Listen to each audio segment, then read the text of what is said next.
I'm Darren Ruffle. And I'm Zach Smith. And today we're going to discuss the Capresso FrothXpress, which is basically a milk frother that you could use for making cappuccinos, lattes, or even hot chocolate. It's a nice machine. It's got a stainless steel thermal block boiler, a 5-ounce water tank, as well as a 30-ounce reservoir for your milk container. Let's first describe what a customer can expect in the box when they get this machine. Zach, if you want to let them know, I appreciate it. When you first get it, you're going to have the box here. You're going to have your manuals, and then you're going to have your milk container, which holds 30 ounces. You're going to have the valve that allows for the frothing and the steamed milk. You're going to have a cleaning socket, which is important when you want to descale it. I'm going to show you how to do that a little bit later. And then you have this extension where if you didn't want to use this standard 30-ounce milk holder, you can use your own cup. If you wanted a bigger, smaller, whatever your reason was, you can use this. So let's put some milk in here. We'll hook it up, and we'll start frothing. If you want to hook that up for me, Zach. Alright, to assemble this, you're going to put milk in your container.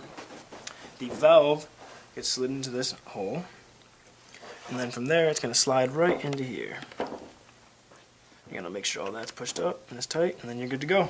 So let's turn the machine on, and you'll see right now the middle light is not illuminated. And when it's ready to brew, it's actually already heated. But a lot of times when you first start, it's been sitting for a day, this won't be lit yet. When it's lit, it's basically ready to brew. Pretty easy. This is a cup. It's about a little over 4 inches, so it's a nice sized cup that you could fit in there. And I first want to take you around to this valve here in the front. When the valve is in this position, it is injecting the maximum amount of air in for like a cappuccino if you want nice froth milk. You could tone it down a little bit by turning it counterclockwise, and that will make more of a hot or steam milk. You can actually shut it all the way off by keeping it at the total vertical position. So let's first start with a little steamed milk. You want to press and hold the front button. You can see how hot it is. It actually does a pretty good job as far as temperature. I've almost burned my milk with this. I've had it up to 158 degrees, which is about as hot as you want to get for steamed milk.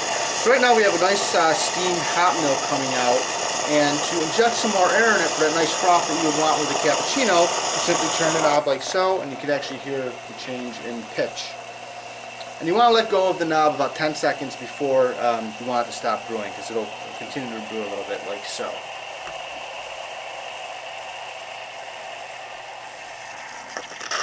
And there we go. All you would do is add your espresso for a nice cappuccino, and you are ready to go. That's all there is to it. And now Zach is going to show us how to keep the machine clean on a daily basis as well as a long-term basis. It's important to keep your machine clean both daily and long-term. For your daily cleans, you're going to take off your milk container, make sure you wash this with soap and water, replace hot water in it, hook it back up, and then just run the cycle through again. And that'll keep all your valves clean, it'll keep the spigot clean. So you're just basically frothing water instead of milk? Yeah. Okay. And then if you're going to use it every day, you're going to want to descale it about once every 4 months. So to do that, you can use a product like Clean Calf, mix it into your water container, take all the valves off, slides right off, and then here's the socket that came with it, I showed you in the beginning. Just loosen off this.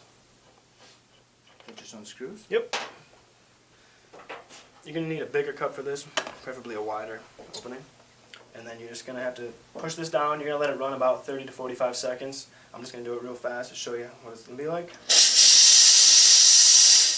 And it's just basically spitting hot steam out. It's going to clean everything out, make sure there's nothing in there.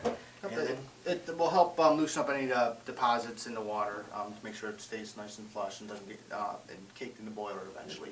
And that's all there is to it. So it's a great machine. If you have any questions, feel free to give us a call. We'd be happy to assist.